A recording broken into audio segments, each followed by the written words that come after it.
আপনি সারা জীবন যত পরিশ্রম করেই অর্থ উপার্জন করেছেন, বাড়িঘর করেছেন, ঐশ্বর্য করেছেন,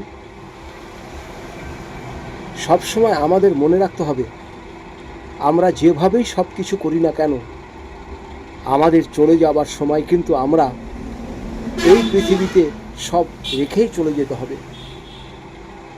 সঞ্চয় করা অর্থ, বিষয় সম্পত্তি আপনার সাথে যাবে না।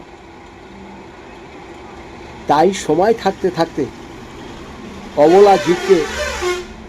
অবলা জীবকে দান করুন, কিছু খাবার দিন, অসহায় মানুষকে দান করুন। এটাই কিন্তু আপনার জীবনের সবথেকে বড় কাজ হবে। আপনি যদি এগুলো করে যেতে পারেন, জানবেন আপনার সন্তানরাও পরজন্মে খুবই ভালো থাকবে, তারাও কিন্তু এরকম দান ধ্যান করবে।